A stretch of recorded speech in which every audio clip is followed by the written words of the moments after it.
नमस्कार, मी मिलिंद सोनवणे कॉमर्स कट्टा या यूट्यूब चॅनलवरती आपणा सर्वांचं सहर्ष स्वागत करतो. आपण आज बघणार आहोत एक्झाम्पल नंबर 11. 16 एक्झाम्पल आहे आणि पेज नंबर 91 वरचं एक्झाम्पल आपण सॉल्व्ह करणार आहोत. एक्झाम्पल सॉल्व्ह करण्याच्या आधी आपण एकदा वाचून घेऊयात. Following is the balance sheet on 1 April 2019 and receipts and payment account of Dayanand library Ambejogai. You are required to prepare income and expenditure account for the year ended 31st March 2020 and balance sheet as on that date. मागील example सारखंच या ठिकाणी त्यांनी balance sheet पण दिलेलं आहे आणि receipts and payment account पण दिलेलं आहे. मग आपण पुन्हा एकदा बघूयात की त्याप्रमाणे आयटम्स जे वरच्या बॅलन्स शीटला, म्हणजे हे आपलं वर्ष कोणतं असणार आहे, 2018-19 म्हणजे मागच्या वर्षाचं आहे, आणि आपलं करंट इयर आहे 2019-20 हे आपलं करंट इयर असणार आहे. तर आता जे आयटम्स इथे आहेत लायबिलिटीला ते ह्या ठिकाणी आहेत का बघूयात आपण. कॅपिटल फंड इथे नसणारच आहे. सबस्क्रिप्शन रिसिव्ड इन ऍडव्हान्स म्हणजे चालू वर्षाकरता ऍडव्हान्समध्ये मागच्या वर्षी मिळालेलं आहे, म्हणजे आपण त्याला ह्या वर्षीच्या सबस्क्रिप्शन मध्ये आपण ऍड करून घेऊयात. ठीक आहे. Outstanding expenses 2000. इकडे बघा, आउटस्टँडिंग एक्सपेन्सेस पेड म्हणतायत. मागच्या वर्षी ते मिळायचे बाकी होते, द्यायचे बाकी होते, ह्या वर्षी आपण देऊन टाकले आहेत, पेड केले गेले आहेत. म्हणजे बाकी होते इकडे दिले गेले आहेत, म्हणजे संबंध येणार नाही. आपण तो आयटम इरेज करून टाकला आहे, कारण आपल्याला त्याची हा दाखवण्याची गरज नाही. फर्निचर म्हणजे आपला ओपनिंग बॅलन्स असणारे ॲसेटचा फर्निचर, आणि इकडे कुठे आहे का फर्निचर आहे, म्हणजे याला आपण आता एक डॉट करून घेऊयात ग्रीन कलरचा. नंतर इकडे आहे बुक्स इथे आहे का कुठे, इथे बुक्स आहे बघा. ओके. नंतर स्टॉक ऑफ पोस्टेज स्टॅम्प्स, इकडे पण पोस्टेज स्टॅम्प्स आहे. आता पोस्टेज स्टॅम्प्स हा बघा ओपनिंग स्टॉक पण दिला आहे, वर्षभरात नवीन खरेदी केल्या म्हणून पण दिला आहे, आणि शेवट त्याचा क्लोजिंग स्टॉक म्हणजे the value of unused postage stamps. Unused म्हणजेच काय, वर्ष संपून गेलं, काही स्टॉक पडलाय की जो वापरात आलेला नाहीये, म्हणजे हा क्लोजिंग स्टॉक असणार आहे. तिन्ही आयटम दिले असतील तर आठवत आहे का, स्टॉक ऑफ स्टेशनरीची ऍडजस्टमेंट जी आपण करतो एक्सपेंडिचर बाजूला, तिथं आपण काय करणार, opening stock of consume postal stamps opening stock 500 rupees, add purchase during the year 1500 and less closing stock unused 200 rupees. म्हणजे हे आपल्याला लक्षात ठेवायचं आहे, बरोबर. तदनंतर इन्व्हेस्टमेंट इन सिक्युरिटीज इथे कुठे दिलेलं नाहीये. Cash in hand and cash at bank आपण घेत नाही, जे इथे पण दिलं आहे ते आपण घेत नाही, बरोबर. आता ऍडजस्टमेंट कोणत्या कोणत्या आयटम्सला ते बघूयात आपण. डेप्रिसिएशन ऑन बुक्सला ऍडजस्टमेंट आहे. नंतर furniture, entrance fees 50% of entrance fees are to be capitalized and whole amount of life membership fees are to be capitalized. त्यालाही ऍडजस्टमेंट आहे, आपण टिक करतो आहोत. सोबतच library had 2000 members pay subscription ₹100 each. ही adjustment आपल्याकरता नवीन आहे, सबस्क्रिप्शनची ऍडजस्टमेंट आहे. तर आपण सर्व टिकही केलं गेलं आहे. आता आपण एक्झाम्पल सॉल्व्ह करायला सुरुवात करूयात. काय बऱ्याच वेळेला फक्त सांगून काही होत नसतं, स्वतः एक्झाम्पल सॉल्व्ह करायला लागतो, तेव्हा त्या अडचणी कळायला लागतात किंवा एक्झाम्पल क्लिअर होत जाते. मग सर्वात पहिले कॅपिटल फंड आपण घेऊन टाकूयात लायबिलिटी बाजूला.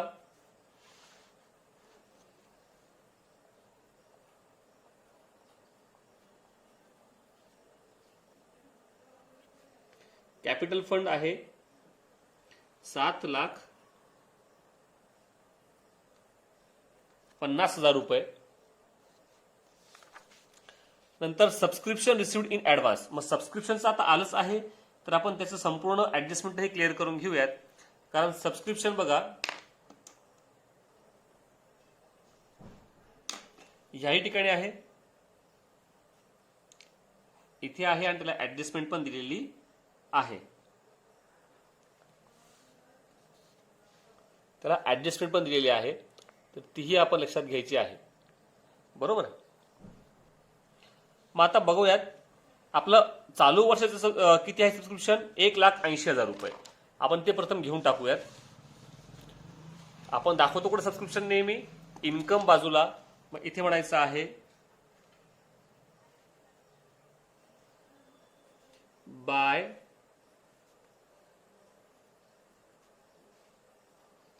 सबस्क्रिप्शन 1,80,000 रुपये. आता इथे काय म्हणतायत ते सबस्क्रिप्शन रिसिव्ड इन ऍडव्हान्स 3,000 म्हणजे चालू वर्षाकरता ऍडव्हान्स मध्ये मिळालं आहे मागच्या वर्षी. म्हणजे आपण त्याला ह्या वर्षी ओढून घ्यायला हवं. म्हणजे आपण ऍड करून घ्यायचं आहे चालू वर्षामध्ये.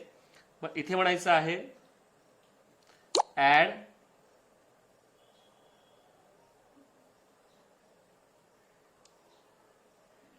Received in advance rupees 3,000 rupees. आणि आता ऍडजस्टमेंट काय आहे ते नीट समजून घ्या. लायब्ररी हॅड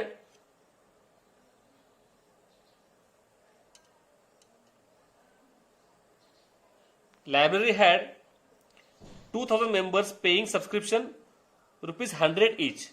म्हणजे आपले मेंबर्स किती एकूण.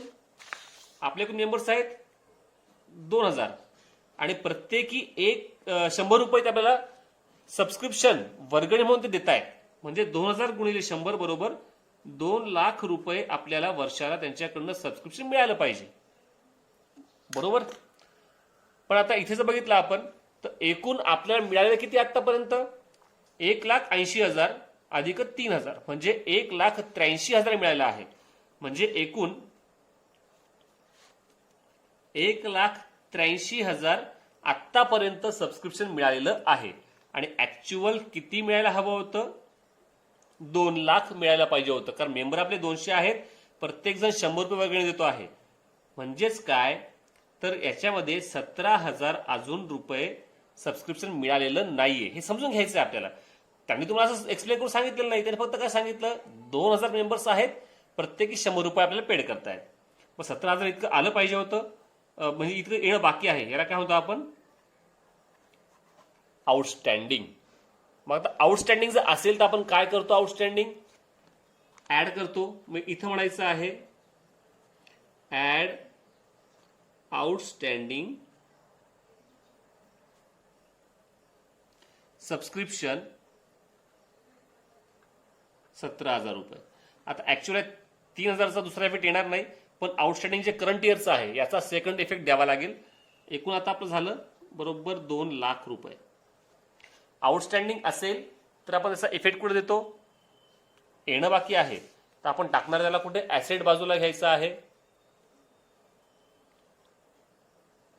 आउटस्टँडिंग सबस्क्रिप्शन 17,000 रुपये. म्हणजे आपण सोबतच काय केलं ते ऍडजस्टमेंट क्लिअर करून घेतली. पुढचा आहे फर्निचर. फर्निचरला पण ऍडजस्टमेंट आहे. हा ओपनिंग बॅलन्स फर्निचरचा आहे. खाली वर्षभरात नवीन पण खरेदी केलेला आहे आणि ऍडजस्टमेंट पण आहे. तर मग आपण कुठे दाखवतो फर्निचर ऍसेटच दाखवतो आपण. तर घ्या ऍसेट बाजूला. फर्निचरचा ओपनिंग बॅलन्स आहे 50,000 रुपये. तो घ्या इनरला. वर्षभरात काही नवीन खरेदी केलं असेल तर आपण ते ऍड करणार आहोत.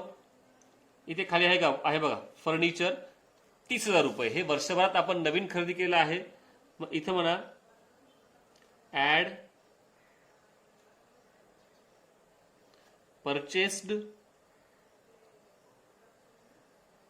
30,000 रुपये. एकूण झालेत 80,000 रुपये. बरोबर. आता पुढे ऍडजस्टमेंट काय म्हणतात त्याला ते depreciation on furniture at 8.5% per annum. याच्यावरती डेप्रिसिएशन काढायचं आहे.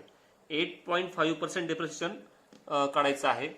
आता बघा ओपनिंग बॅलन्स जो आपला आहे 50,000 याच्यावरती 8.5% आता पॉईंट जेव्हा काढायचा असेल आपल्याला, आता आपण एक त्याला करू शकतो, हा पॉईंट ओढून द्यायचा आणि मग खाली एक शून्य वाढवून घ्यायचा आपल्याला.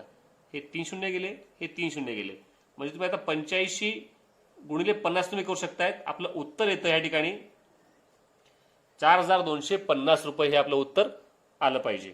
आणि दुसरं जे म्हणताय फर्निचर 30,000 रुपयाचं, हे केव्हा खरेदी केलं आहे? Purchased on 1/7/2019. 7 म्हटल्यानंतर जुलै, August, September, October, November, December आणि जानेवारी, फेब्रुवारी, मार्च, म्हणजे 9 मंथ्स करता आपल्याला काढावं लागणार आहे. बरोबर, म्हणजे हे फर्निचर वर्षभर आपल्याकडे नव्हतं, म्हणून काय केलं आपण इथे 30,000 गुणिले 8.5 भागिले 100, तुम्हाला सांगितलं इथला पॉईंट काढून टाकायचा, म्हणजे इथं 1 शून्य वाढवायचा. हे 3 शून्य गेले, हे 3 शून्य गेले. मग आता तुमचं इथे परत 3 त्रिक 9, 3 चोक 12, आणि मग आता तुम्हाला जे उत्तर येईल ते तुमचं उत्तर आलं पाहिजे. हे तुमचं काहीतरी पॉईंटमध्ये उत्तर येतं, 1912.5 उत्तर येतं.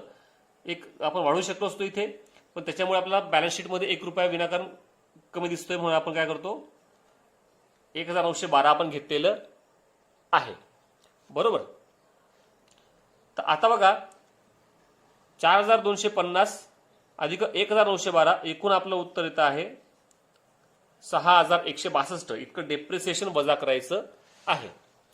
मग इथे म्हणायचं आहे लेस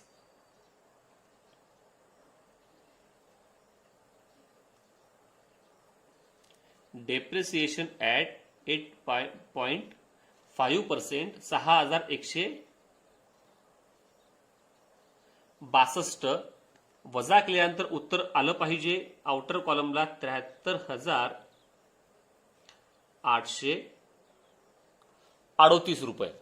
इतकं आपलं ते डेप्रिसिएशन आलं पाहिजे. त्यानंतर आहे बुक्स. आता दोन्हींचा सेकंड इफेक्ट आपण सोबतच देणार आहोत. बरोबर, बुक्स आहे आपले 6,50,500, ते हे ऍसेटला येतील.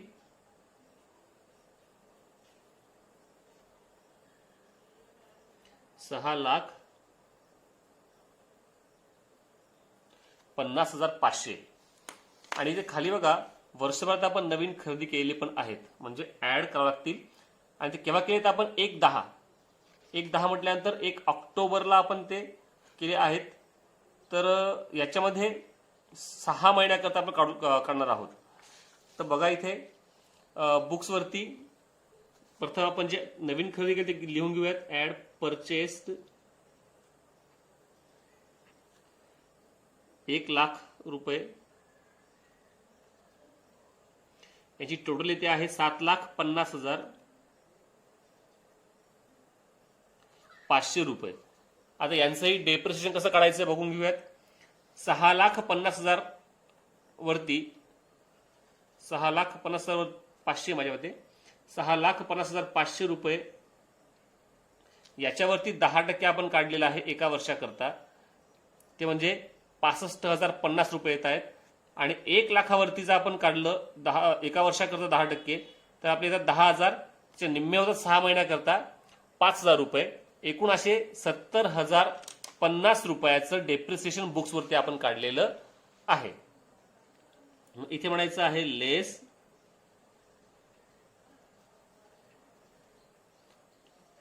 Depreciation at 10%, 70,050. डेप्रिसिएशन वजा केल्यानंतर आउटरला अमाऊंट येते आहे 6,80,450 रुपये. याची व्हॅल्यू आली पाहिजे. बरोबर, आता डेप्रिसिएशनचे 2 इफेक्ट आपण दोन्ही डेप्रिसिएशनचे इफेक्ट कुठे देतो आपण, तर ते देणार आहोत आपण एक्सपेंडिचर बाजूला. मग एक्सपेंडिचर बाजूला म्हणायचं आहे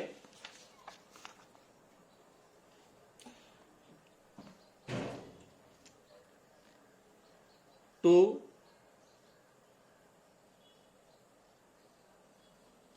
डेप्रिसिएशन ऑन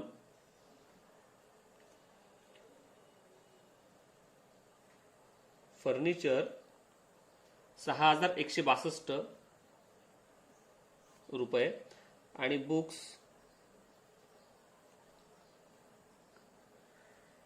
70,050 रुपये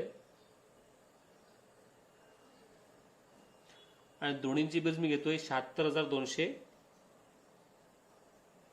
हा एक प्रेझेंटेशनचा भाग आहे. आपण डायरेक्टली ही अमाऊंट आउटर कॉलमलाही लिहू शकलो असतो, बेरीज करायची आवश्यकता पडली नसती, फक्त एवढं त्याच्यामध्ये आहे. बरोबर. नंतर स्टॉक ऑफ पोस्टेल स्टॅम्प्स. आता याचंही तुम्हाला आता बोललोच मी की स्टॉक ऑफ स्टेशनरी सारखी ही ऍडजस्टमेंट आहे. ह्या ठिकाणी हा ओपनिंग स्टॉक आहे, वर्षभरात आपण नवीन खरेदी केलेला स्टॉक आहे आणि क्लोजिंग स्टॉकही दिलेला आहे. म्हणजे तीनही आयटम दिले असतील तर आपण त्याला घेणार आहोत एक्सपेंडिचर बाजूला. प्रथम ओपनिंग स्टॉक घ्यायचा आहे एक्सपेंडिचर बाजूला, तो म्हणायचा टू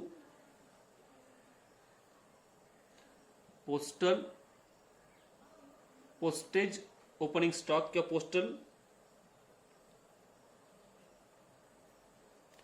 पोस्टल स्टॅम्प्स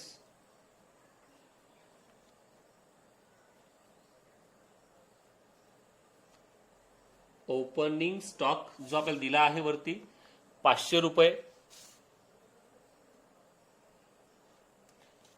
तदनंतर वर्षभरात जो नवीन खरेदी केला आपण आहे 1,500 रुपये. ऍड परचेस्ड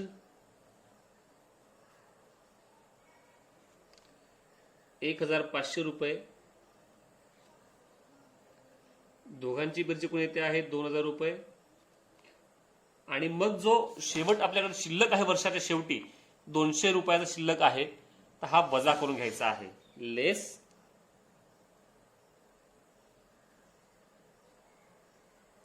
क्लोजिंग स्टॉक 200 रुपये वजा केल्यानंतर येत आहेत 1,800 रुपये. बरोबर. याच्यानंतर जो क्लोजिंग स्टॉक आपण घेतला 200 रुपये, याचा दुसरा इफेक्ट द्यावा लागणार आहे. इथे म्हणायचं आहे stock of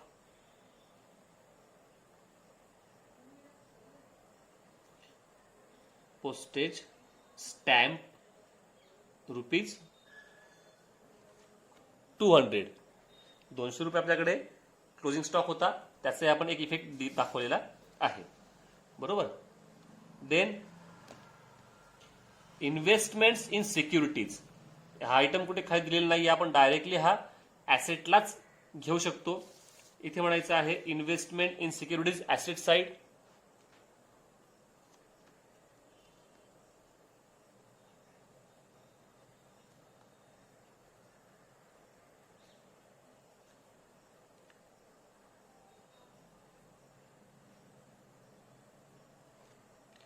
₹7,000. Then cash in hand cash at bank आपण हे घेत नाही. आता जाऊयात रिसिप्ट साईडला. इथे आपण cash in hand cash at bank घेत नाही. त्याच्यामध्ये आहे पुढे मेंबर्स सबस्क्रिप्शन, हा आयटम झालेला आहे. एंट्रन्स फीजला ऍडजस्टमेंट आहे. काय ऍडजस्टमेंट आहे? 50% entrance fees and whole amount of life membership fees should be capitalise. म्हणजे 50% जी आपली एंट्रन्स फी आहे ती कॅपिटलाइज करायची आहे. प्रथम आपण एंट्रन्स फीज घेऊ. इनर कॉलमला इन्कम बाजूला 30,000 रुपये बाय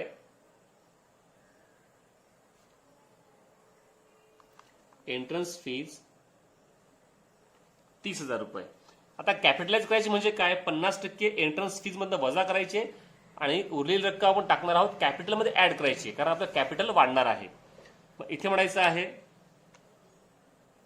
लेस 50% कॅपिटलाइज. 30,000च्या निम्मे म्हटले येतात आपले 15,000 रुपये. आउटरला सुद्धा येतील 15, म्हणजे 15 शिल्लक आहेत आपल्याकडे आता. आणि जे 15,000 आपण वजा केले आहेत त्याचा दुसरा इफेक्ट कुठे गेला पाहिजे? तर ते आपण कॅपिटलमध्ये ऍड करणार आहोत. मग इथे म्हणायचं आहे add entrance fees capitalised 15,000 rupees. आणि पुढे काय म्हणतायत ते, life membership fees should be whole amount of, म्हणजे जेवढी लाईफ मेंबरशिप फीज आपली आहे तेवढी संपूर्ण कॅपिटलाइज करून टाका. मग हे पण आपण कॅपिटलमध्ये ऍड करणार आहोत. मग कॅपिटलमध्ये घ्या, ऍड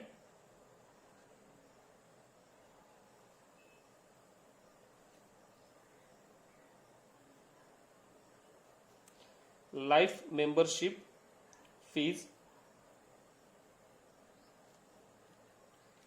10,000 रुपीज. एंट्रन्स फीज पण झालंय. पुढे म्हणतायत to sale of old newspapers. Income आहे, इन्कमला दाखवूयात by sale of old news papers 2,000 rupees. Then hire of lecture hall, आपण लेक्चर हॉल भाड्याने दिला असल्याचं भाडे मिळालं आहे 10,000 रुपये. इन्कम आहे by hire of lecture hall 10,000 rupees.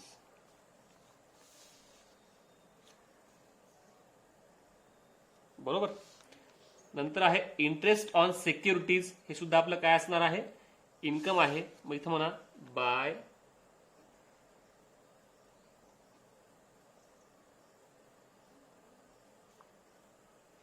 Interest on securities 5,000 rupees.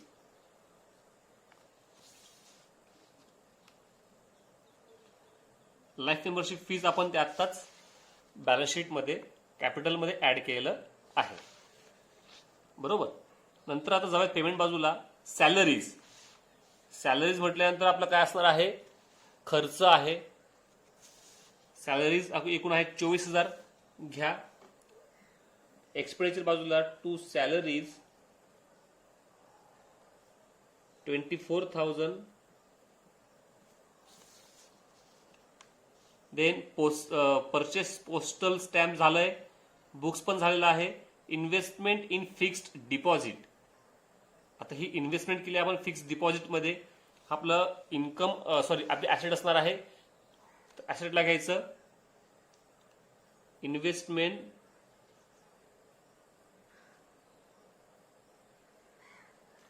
In fixed deposits 50,000 rupees. Furniture झालेलं आहे. प्रिंटिंग अँड स्टेशनरी खर्च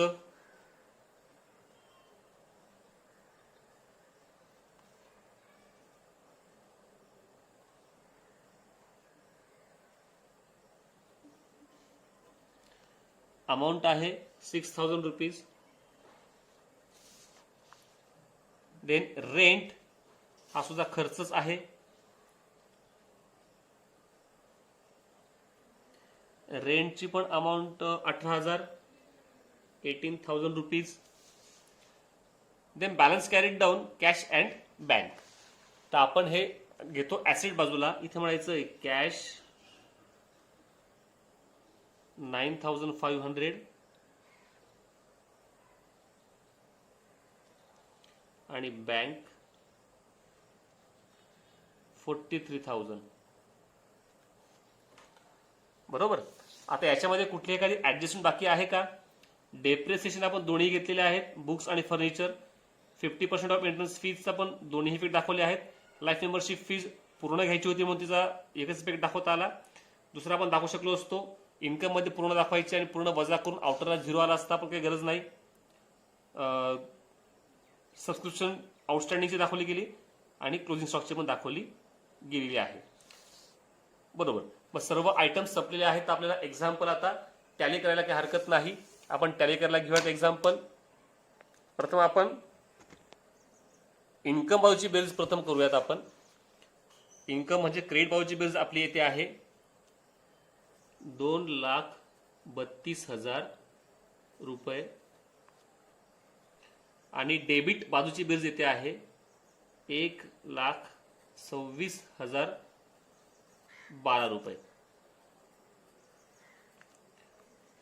म्हणजे ह्याही ठिकाणी आपल्याला बघतोय की इन्कम बाजू जास्त येते आहे आणि एक्सपेंडिचर बाजू म्हणजे डेबिट बाजूची अमाऊंट कमी येते आहे. म्हणजे आपल्याला मिळणार आहे सरप्लस. वजाबाकी केली असता 1,05,988. तुम्ही स्वतः या सर्व बेरजा टॅली करून बघायचा आहे, त्याशिवाय समजणार नाही. ज्या बाजूची बेरीज जास्त होती ती प्रथम लिहून टाकूयात. 2,32,000 रुपये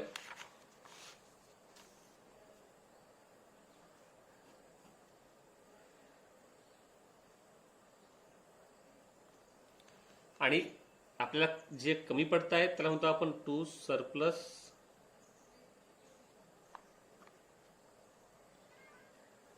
$1,05,988 रुपये आणि हे आपण दाखवणार आहोत. ऍड कॅपिटल मध्ये आपण ते ऍड करतो. 1,05,988 रुपये आणि याची बेरीज आउटरला येते आहे 8,80,000 रुपये 988. तीच बेरीज आपली असणार आहे लायबिलिटी बाजूची 8,80,988 रुपये आणि तुम्ही ऍसेटची बेरीज केली तर तीही तीच येणार आहे 8,80,988 रुपये. मी नेहमी सांगतो की हे टोटल्स वगैरे स्वतः तुम्ही करून बघायचे आहेत. मी स्वतः करून बघितल्या आहेत आणि मगच मी एक्झाम्पल सॉल्व्ह करतो आहे. अशा प्रकारे हे एक्झाम्पल आपलं टॅली झालेलं आहे. तुम्ही स्वतः ही एक्झाम्पल एकदा सोडून बघायचं आहे. एक नजर टाकूयात. Income and expenditure account.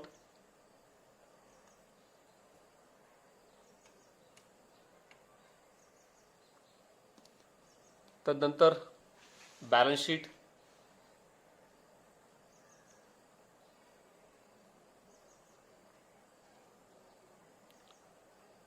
Working notes. सबस्क्रिप्शनची पण आहे. अशा प्रकारे हे एक्झाम्पल आपलं पूर्ण झालं आहे. धन्यवाद.